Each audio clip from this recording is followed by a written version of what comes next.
Welcome to Industry Focus. I'm Nick Sciple. Today, I'm joined by Motley Fool contributor Luis Sanchez, who's here to help me break down the current state of the online gambling industry. Luis, welcome back on the podcast. Happy to be back. Yeah, great to have you on, Luis. I know this is an area in the market that you've really been focused on, particularly over the past month. I know a lot of people, particularly in the U.S., have gotten more interested in online gambling since the Supreme Court lifted federal restrictions on online gambling back in 2018. But it's important to note this is a global industry that's been around for decades. When you look at the online gaming industry today, how big is it? Yeah, so globally, it's I've seen stats that put it at about 450 billion. Yeah, so $450 billion market, and outside of the U.S., where are the big markets we should be paying attention to? What's the nature of this industry? Yeah, the most developed market is Europe. I believe the UK is probably the best regulated. Online, well, gambling is legal across like Italy, Spain, the UK. There's actually also some like weird gray markets in Europe. Like I think Germany is technically not legal, but the companies still operate there and they pay their taxes, which is interesting. Australia is actually another really big gambling market. And then really it's a very global industry. In Asia, there's a few places that are legal, there's a few places that are gray. In Latin America, you kind of see the same thing. And I mean, right now, the biggest catalyst is the US and what's going to happen here in the next 10 years, 5 to 10 years. Right. A lot of these other industries or these other markets have been around for decades and are really probably at a mature state, honestly, at a state where regulators are starting to crack down on the industry somewhat. But when we look at the U.S., really massive growth since legalization took place. New Jersey and Pennsylvania in particular, very mature markets. What are we seeing there when it comes to growth? Well, I just to make one more comment on the global industry, the really big theme there is really this transition from offline to online. And that's really been the biggest driver of, I guess, the most interesting way to invest. So, this is like a theme that we've seen it play out in a lot of other industries, whether it's retail, and the transition to e-commerce, or, name your industry that's becoming digitized. So this trend, I think right now, online gambling has about an 11% share globally. And that's probably, I mean, in the context of a global pandemic, it's definitely increasing, but it was already increasing about 1 or 2% per year in regards to penetration. So I think that's just a really interesting global theme. As far as the US, as you mentioned, huge legal change in 2018 when the Supreme Court overruled this law called PASPA, which basically gave a path for states to legalize sports gambling. And since that rule's been overturned, we've seen I think about 6 states go full legalization of sports, meaning some form of like in person or some form of like online. New Jersey and Pennsylvania really leading the way. And if you just look at how fast the market's grown in New Jersey and Pennsylvania, you could really get a sense for why everyone's so excited for what's going to happen when more states join the party. Right. I mean, you see these numbers coming out of New Jersey. And by some measures, the New Jersey sports betting market had surpassed Nevada within this very short period of time. And Nevada, this is a sports betting market that's been around for decades. So to see that growth that quickly just reflects the demand that had been underlying in that market. And you mentioned some of these black and gray markets outside of the U.S. I think to a certain extent, some of this is black market people that were otherwise gambling that is now becoming a more transparent part of the market. So just kind of bring that opportunity to the forefront. As we look outside of these early adopter states, Luis, where do we see continued opportunities for growth? Where are the hurdles for this market to continue growing? Yeah, so I think at this point, there are 12 states that have legalized some form of sports gambling. and there's some nuances and differences between the states. And of those 12, I think only like 5 or 6 are live today. So there's still some of those states are still coming online. There's a lot of speculation, right, on, well, what's the path forward? What can we really expect as this trend kind of develops? And the best framework I've seen for trying to figure this out is really to look at what happened with the daily fantasy sports industry, which I think has been going on for about 10 years in the US and required some legislative action to make cash play legal. And what we saw with daily fantasy sports, which is really primarily DraftKings and FanDuel, how they got started, is 42 states in the US legalize daily fantasy sports. Um, so then logically, we could probably conclude that 42 states is probably the higher end of what we could expect in terms of which states are likely to then go a step further and legalize sports gambling. And then there's also, in addition to sports gambling, there's this whole other online form of gambling which people refer to as online casino or iGaming. This is like roulette, blackjack, craps, those sorts of things, the types of games that you would play in a casino that is available, in an online format through your phone, like a mobile game. Yeah, exactly. So there's some cultural nuances around how widely adopted iGaming will be legalized, right? Because I think people are a lot more empathetic to legalizing sports gambling. It tends to be a less addictive activity because you have to wait for a sports event, so you can't just sit around and run a bunch of sports bets typically. Whereas iGaming, online casino is something where it can really bring out the worst in a gambling addict. So that's definitely an area of online gambling where states are a lot more careful around legalization.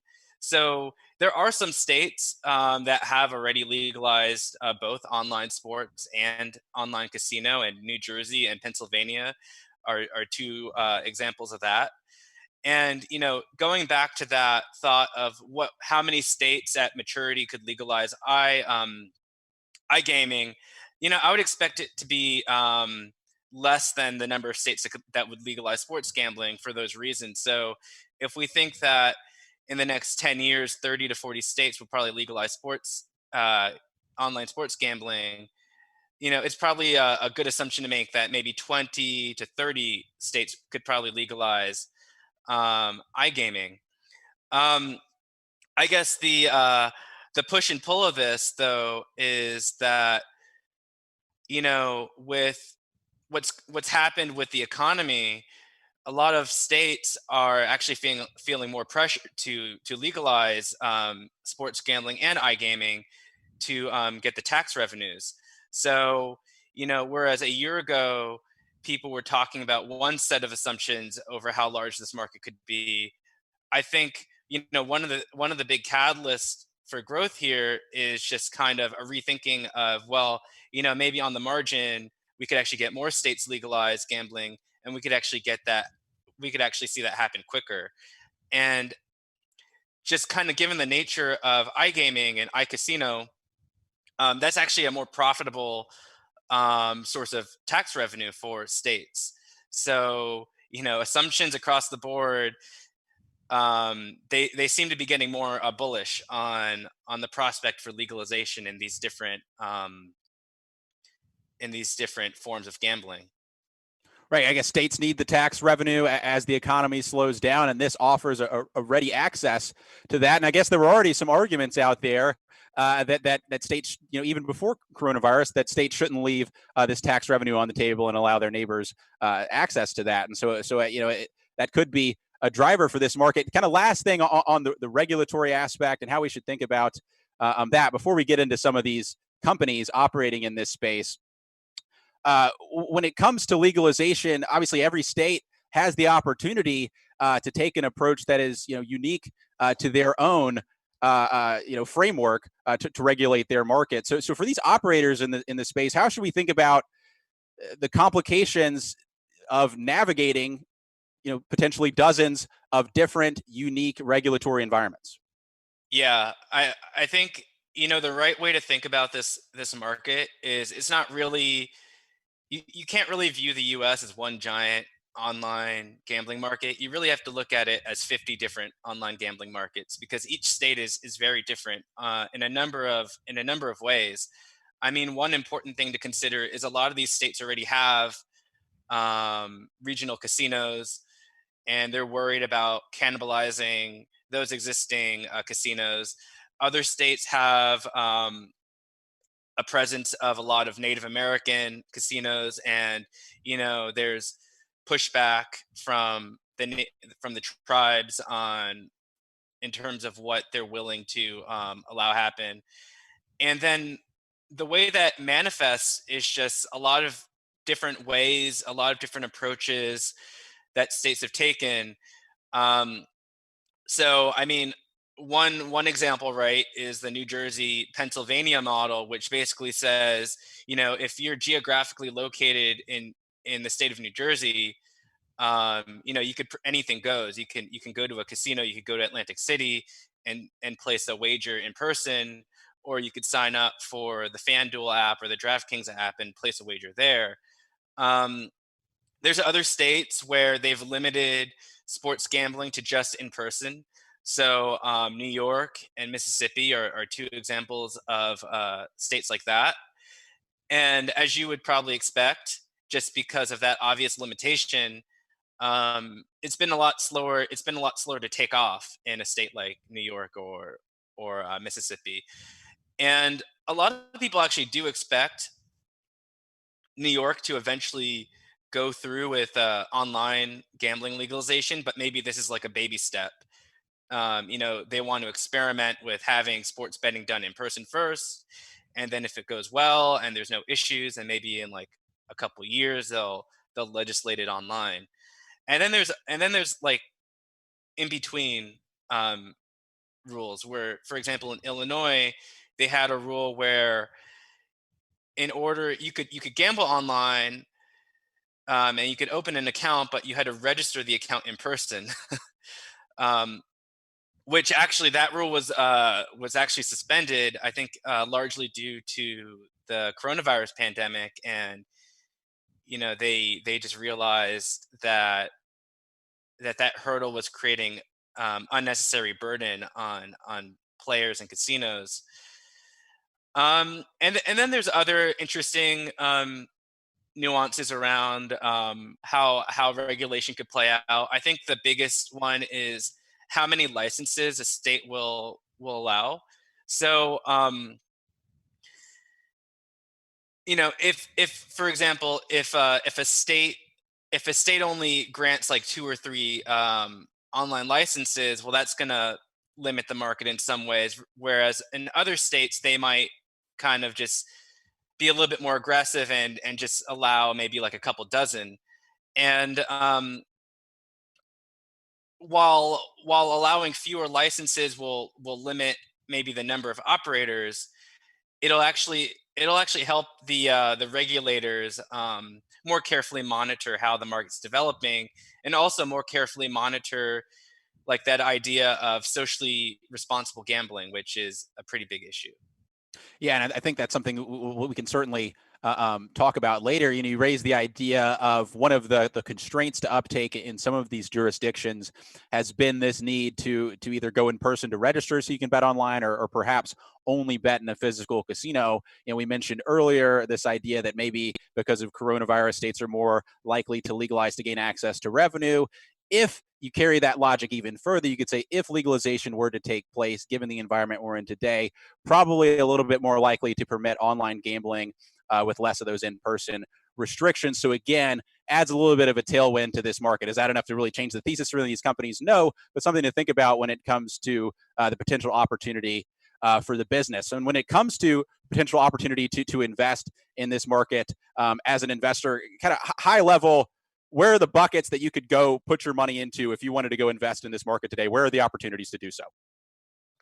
Yeah. So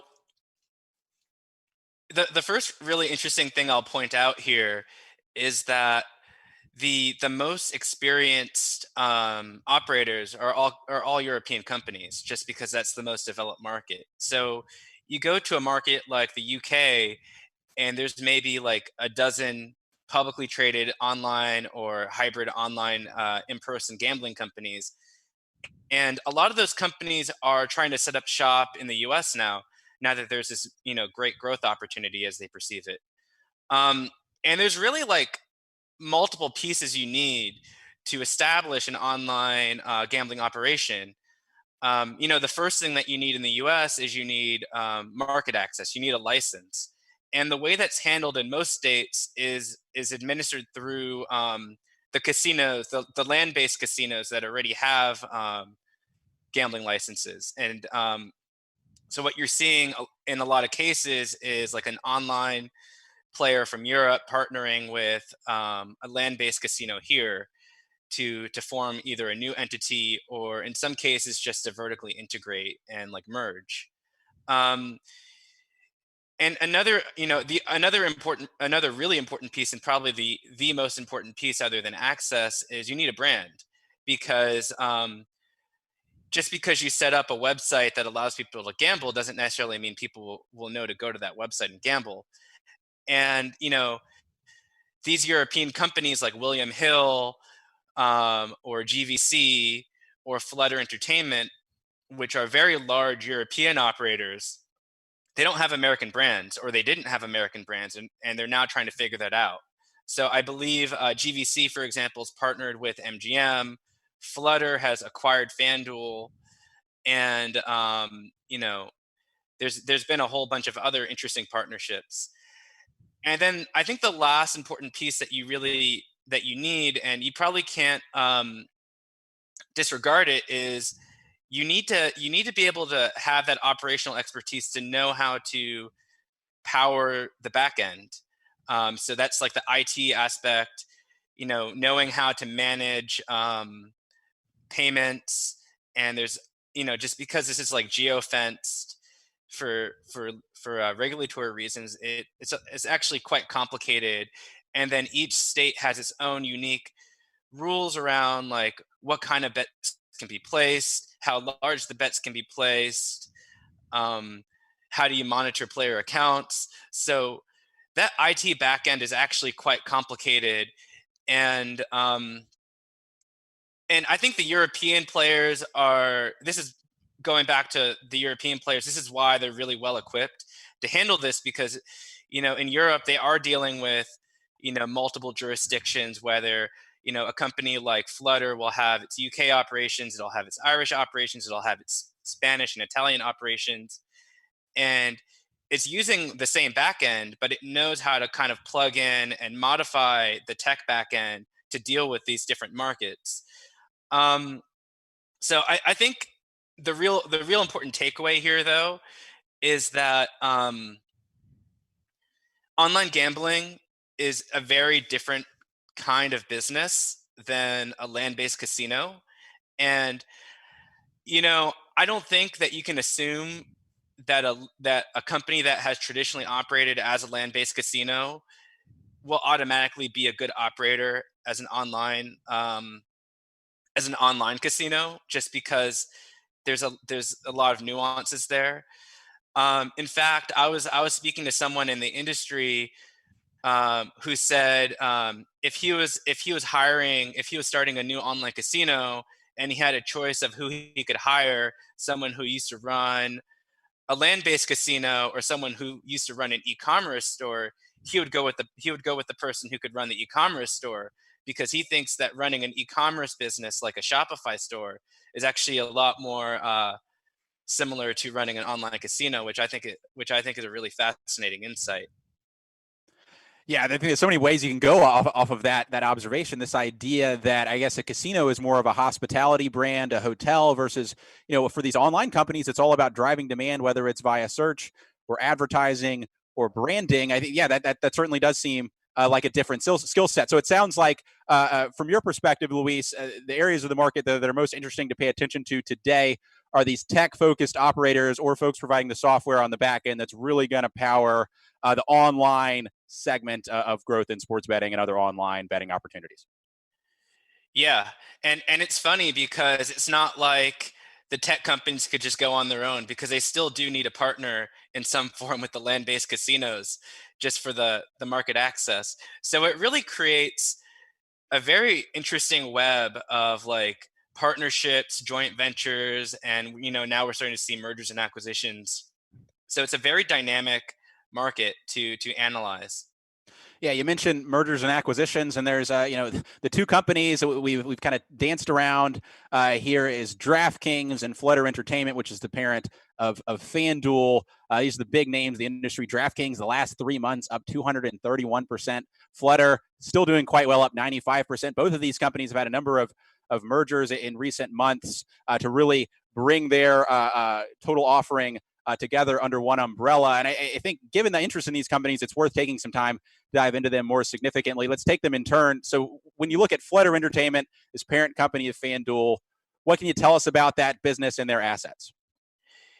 Yeah, so I recently wrote a piece for Fool.com on Flutter and just kind of describing all the various assets that it owns. And it's actually really impressive. So some of these brands, even if you're not a gambler, you'd probably have heard of them. Like they own Poker Stars, the number one poker company in the world. They own, they have the number one market share in the UK in terms of their online gambling, through a couple of different assets, one called Skybet, another one called Paddy Power. They also own a really large online betting exchange called Betfair. They have the number one gambling business in Australia. And now in the US, they have FanDuel. They also have this kind of upstart FanDuel competitor called Fox Bet, which has a really interesting media deal with Fox Sports, which it was just launched in 2019 in the fall. But I actually think Fox Bet, the strategy could actually really meaningfully have take market share once we start to get sports back. So Flutter, it doesn't get a lot of coverage in the U.S. because it trades in London. It has an ADR that American investors could access, but if you look at it, it's really kind of the behemoth. And in the early states like New Jersey and Pennsylvania, they actually have more market share than DraftKings. And so, by all measures, Flutter, vis-a-vis FanDuel, is currently the market leader in the U.S. as well as internationally. Yeah, that the relationship with Fox I find particularly interesting when they acquired the Stars Group that came with that Poker Stars asset as well. That's how they got access to Fox Bet, and that came with it Fox's stake in the Stars Group, and along with that stake, Fox has an option to raise its stake in FanDuel to up to 18.5% by 2021. Obviously, having a media partner with that significant of an ownership in your company certainly gives them an incentive to promote your brand. And Fox has those NFL rights, has those really important sports rights. What opportunity does that give to them, given how marketing is going to be really important in the early days as this industry grows? Yeah, so it actually is, it could be a very effective strategy. And the playbook for Fox Bet was really established in the UK through this entity called Skybet, which Sky is a UK based broadcaster. And they created this, basically this online sports gambling slash media brand, um, which really leveraged that kind of broadcast platform, and tying together a betting platform with the way that the sports content was being shown. And it quickly actually rose to be the number one sports betting platform in the UK. And this is really interesting because the UK is a market where literally these betting brands have been around for more than 100 years. So the fact that in the last handful of years, a new company with just a really savvy media strategy could come out and become the number one brand really says a lot to how powerful the strategy could be, which is why I think it could actually work in the US. Um, that being said, FanDuel and DraftKings have a really big head start. And the biggest reason they have that head start is because they've been already offering daily fantasy sports for I think the last decade basically. And so they have already kind of established brand equity, but probably more importantly is they have these massive databases of pre-existing customers in each state and nationally. So they already know the names, the email addresses, and they have credit cards for people who are already inclined to bet on sports, which is just a huge advantage. Right. I mean, the Venn diagram of people who are into fantasy sports and the people that like to bet on sports has a whole heck of a lot of overlap. And if you've been able to develop these customers for a number of years and build relationships, that's certainly a valuable asset. We're going to get into the DraftKings here in 1 second. Just last thing on FanDuel, we mentioned the international part of the business. We've talked offline about some regulation coming in place and how that may affect these international players. Is there any concern with you when it comes to those assets of Flutter and whether they may be impaired by some of this regulatory action overseas? Yeah. Um, so Flutter's largest market is the UK, and it also has a big operation in Australia and Ireland.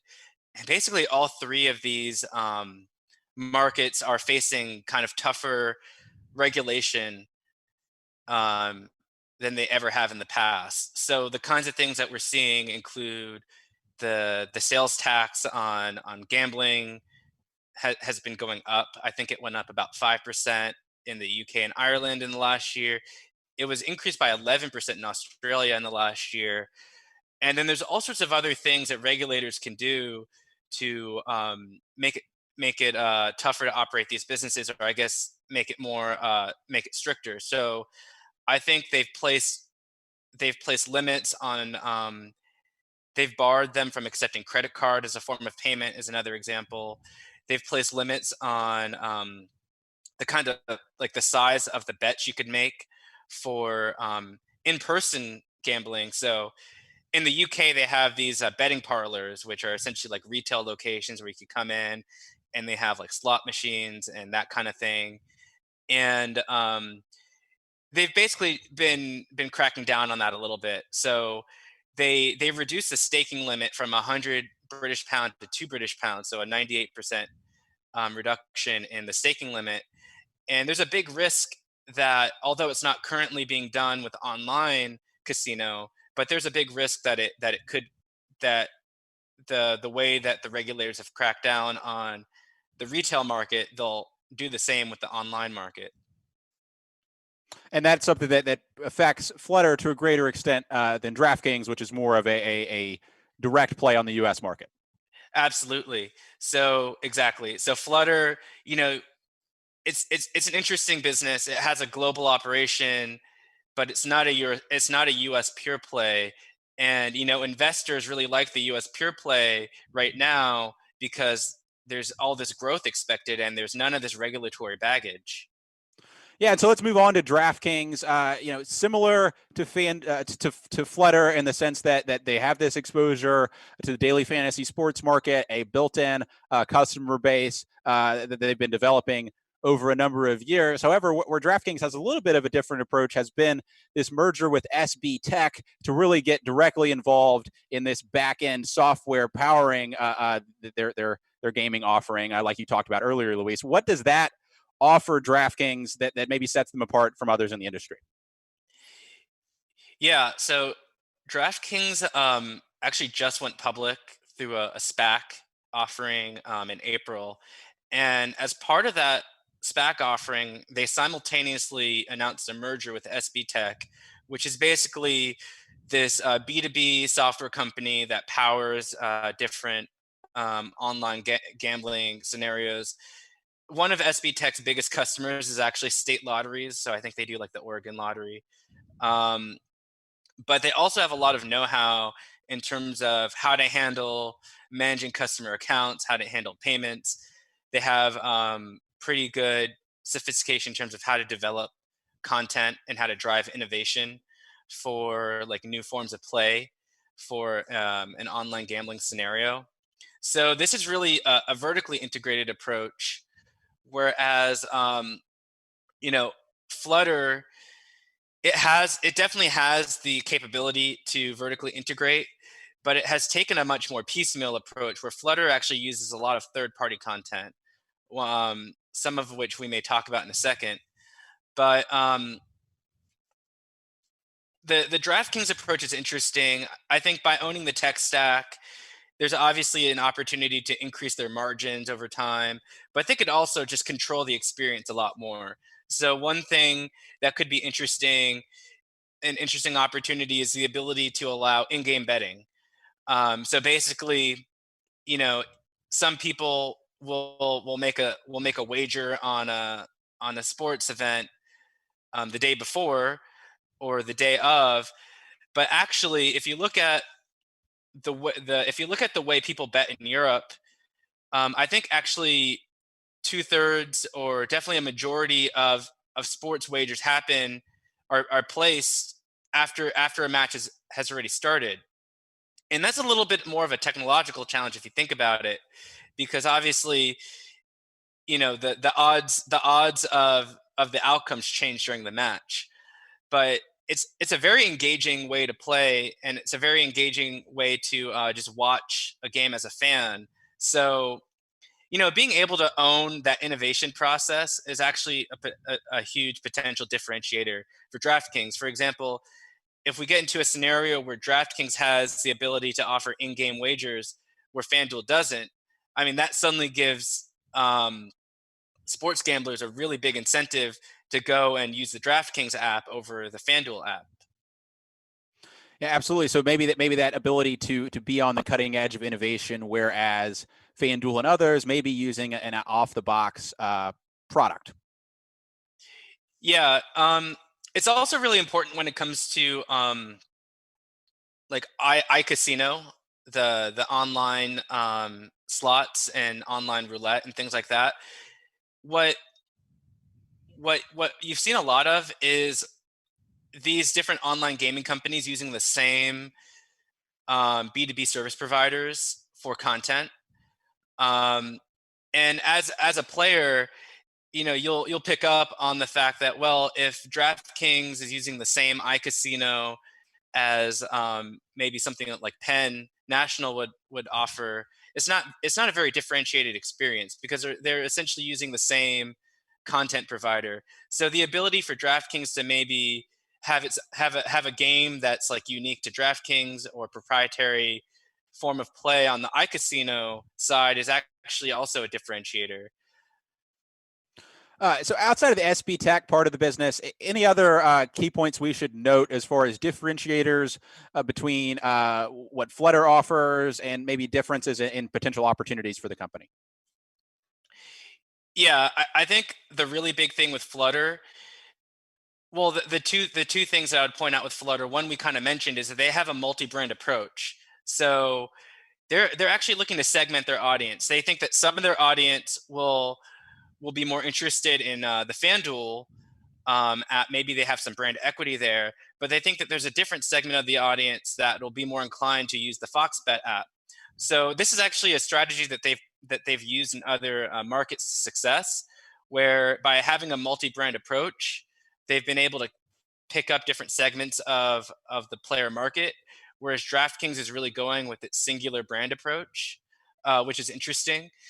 The other thing that's interesting is just like these other capabilities. So the capability to cross sell players into the iCasino. So Flutter has a lot more capabilities in terms of its iCasino, just given its merger with the Stars Group, which gave it Poker Stars. Poker Stars has a lot of really interesting casino functionality, and Flutter has a lot of really interesting experience operating those kinds of businesses in Europe. Whereas DraftKings is still trying to figure that out. That's not really where DraftKings has been focused. So perhaps the SB Tech um, acquisition gives them a little bit more edge there. Um, and one thing that's really important to point out in regards to the balance between managing an online sports book and managing an online casino is that the online casino is actually a very profitable business for all these players, because if you think about it, online sports betting is a game of skill. The odds are fixed. Obviously, the bookie is going to fix the odds in their favor, but there is such a thing as professional sports gamblers. There is a way to, if you're really good, there is a way to kind of have an edge yourself. Whereas in the iCasino market, the odds are mathematically fixed on like an online slot machine, or a game like roulette, where the statistics are very obviously in the casino's favor. So that tends to be a more profitable activity. Um, However, you know, no one no one goes to an online casino, or most people don't go to DraftKings for its online casino. So offering the sports book is a really good way to bring the customer in. It's a really good like customer acquisition tool. And then to the extent that you could bring someone into your app because they came for sports, but then cross sell them into the casino, well, you've just significantly increased the value of that customer. So in my opinion, I guess going back to the original question, I think Flutter has a little bit more of a track record with running that model, and DraftKings certainly has that capability, but it's just coming up to speed on how to run that model. Okay, Luis, I think we have time to talk about maybe one more company in this space before we close out our show. And I want to talk about GAN. We mentioned DraftKings merger with SB Tech to really build out its back end software offerings. GAN, ticker GAN, is a company that came public in the U.S. at the beginning of May, and they really provide the back end for FanDuel's both sportsbook and iGaming offering in the U.S., as well as offer that software to a number of other operators in the industry. So when we look at GAN today, what do you see as the opportunity for that company? Yeah, so GAN is one of these B2B software providers, and they manage everything from managing the player accounts to the payments to the compliance. And they also manage a marketplace of like games. So they'll be able to go to a casino, let's say, let's just say FanDuel, for example, which is one of their customers, as you mentioned, and they'll say, okay, we'll manage the whole process, the customer loyalty, and here's a menu of all the best games from all the best content providers, and it's really plug and play. It's one single integration that a casino will have to make, instead of having to put together a patchwork of different software solutions from various service providers, or going through the challenge of building out your own stack, which obviously requires a lot of effort and cost. So the analogy that I've been trying to come up with is, I kind of view GAN as like the Shopify model of this industry, where you know a lot of people are shopping on Shopify, but they don't necessarily know that they're using Shopify. Kind of the same thing with GAN. A lot of people are using GAN, but they don't know they're using GAN because it's white labeled. And GAN also has a similar revenue model, where they're taking roughly like a 10% cut of the revenue as compensation. Um, so obviously, this is a potentially very attractive business model if they can continue to scale up. And they're actually in a really unique position, because they've been operating in the U.S. now for about 10 years. So they have a first mover advantage versus all the other B2B software providers in Europe, which are really just now starting to figure out the US market, which is one of the reasons why GAN has been able to grow so quickly. So I think it's a really interesting company. Yeah, I mean, one of the questions I have around GAN is just the customer concentration issue. And when you look at their revenue, I believe the number is somewhere around 50% of their revenue comes from their relationship with FanDuel and Flutter Entertainment. When you look at that concern, do you see opportunity for the company to diversify its revenue? And on the other side, how much risk is there that they might lose that FanDuel business? Yeah, it's a really important point. Um, Kind of blessing and a curse that they have FanDuel as a customer. Very interestingly, they've been working with Betfair and Paddy Power for for about a decade, which are two separate companies that Flutter now owns both of them. So they actually have a really long existing relationship with the Flutter, I guess, umbrella of companies. And today they're managing both FanDuel's sportsbook tech as well as their iCasino tech. It's highly likely, and if you read their financial statement, it's highly likely that they're gonna lose some of that business in the next year or so. But there is a huge opportunity now for GAN to basically license its track record with Flutter and just use that as a case study for what it could do for other casinos and other online gaming companies. So if you actually look at their last, they actually reported earnings a couple weeks ago, and on the earnings call, they they announced a brand new tier one, what they called a tier one customer, which would be like a multi-state huge customer that customer alone could potentially double their gaming revenue over the next couple of years, which it just kind of illustrates how easy it is for when you're growing off of a really small base. We're still only in Pennsylvania and New Jersey for the most part. When you're growing off of a really small base and and you're known as one of the one or two really competent operators, it actually could be really easy for them to diversify their revenue base if they can successfully land big casinos like they seem to be capable of doing. Um, Obviously, if they lose Flutter as a customer, that would be a huge risk and a huge hit. But I think there is a big opportunity, and more importantly for GAN, I think the opportunity for them is really not to sell to like the DraftKings and the Flutters who have the skill to build out their own tech stack, but it's probably a better proposition to sell to like the smaller regional casinos that really will never have the scale to build out their own full tech stack. Um, and the last thing I would just point out about GAN, which I think is really great, is that it's already profitable at a small size. Right, right. So yeah, so when you have this software company that's already profitable, that potentially has a really long runway for growth ahead of it, you can see where operating leverage can kick in quickly, and that company can really produce some gains. And I think an important thing to think about, we talked about earlier, how we expect to see a wave of states legalizing, opening up.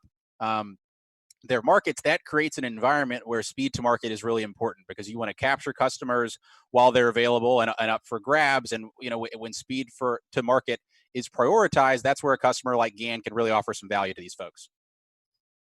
Absolutely. Okay, Luis, so kind of wrapping everything up, as we look at this online gaming industry moving forward over the next year, 5 years, what are you going to be paying attention to evaluate whether the growth that we think is possible in this industry will take place, and to just decide whether this is a space you're excited to invest in? Yeah. Um, I think the most important thing to watch is the total addressable market and how that develops, because that's really what's driving the valuations of these companies. So looking at how many states, which states have traction with legalization, and then to look at in the states that do have legalized gambling, how much that's growing and how large the market could be in those states, and just trying to clue that into how large the total market could be. Um, Yeah, so just really watching the development of the market and seeing to what extent we can really see yep. legalization take place. Of these companies we talked about today, which one would you be most excited to invest in today, and why? Yeah, I'm excited about a lot of them. I think they all offer very unique prospects. I actually own a couple of them. I think I'm most excited about Flutter, just because it seems to have everything that it needs to dominate the market here, and it also has an interesting growth opportunity internationally. I also really like GAN. I own some of that as well for the reasons I mentioned. Um, but I don't see why, if you really believe in this market, I think DraftKings is actually also potentially interesting, depending on how you view the valuation, which is a little bit richer than Flutter. But as a US pure play, it kind of has its own interesting aspects. The last thing I would say that I'd be really interested in watching is just to see what ESPN does, right? Because there's a lot of potential value there for Disney. if ESPN suddenly decides it wants to be a player in this market, and I could see them, they own a ton of sports rights. I could see them very quickly taking a lot of market share too. Yeah, we'll have to see it. Lots of things, very fast moving industry here, and things changing very quickly. And we'll keep on following it as it develops, and hopefully can have you on again soon to keep us updated. Yeah, absolutely.